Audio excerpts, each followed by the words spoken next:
Voilà à toutes.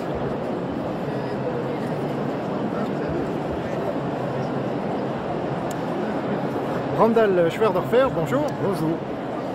Alors, vous pointez dans un de vos livres l'inégalité de traitement dans les affaires criminelles entre les accusés hommes et femmes au détriment des hommes.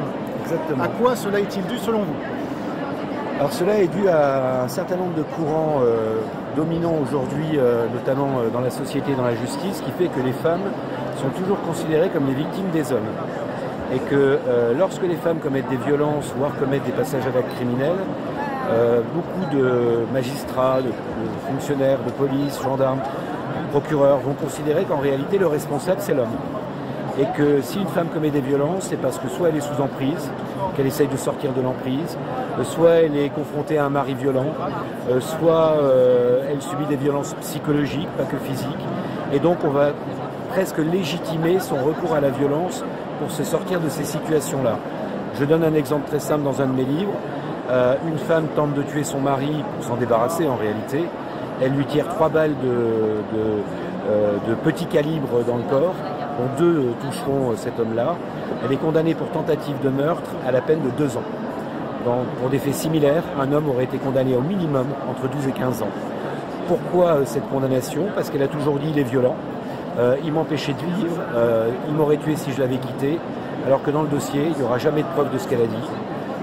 On n'a pas trouvé une trace de bleu sur elle ni rien, mais pourtant les juges l'ont cru, et voilà ce qui explique qu'elle ait bénéficié d'une peine aussi faible. Donc je dis aujourd'hui, il faut protéger les hommes des femmes dans les cours d'assises plus qu'autre chose. Alors, demandez-vous une meilleure égalité homme-femme dans la magistrature? Alors en fait, on se rend compte qu'aujourd'hui, il y a des professions qui se sont énormément féminisées. Avant, les femmes se battaient pour qu'il y ait une égalité d'accession aux emplois, notamment avocats, magistrats, etc.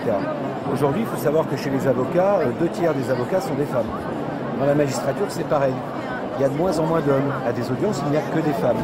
Ce serait une situation que certaines femmes dénonceraient comme étant inégalitaire. Par contre, lorsque c'est l'inverse, lorsqu'il n'y a que des femmes, on se rend compte que ça convient à tout le monde. Moi, je dis simplement qu'effectivement, il va falloir retrouver une égalité, un certain équilibre proportionnel entre les hommes et les femmes, et qu'aujourd'hui, ça se fait au contraire de ce qu'on croit, au détriment des hommes. Alors, en tant qu'avocat pénaliste, vous avez plaidé plus de 140 dossiers criminels et obtenu plus de 24 acquittements. L'avocat d'un coupable avéré doit-il chercher la peine la plus faible, voire l'acquittement, ou bien la peine la plus juste?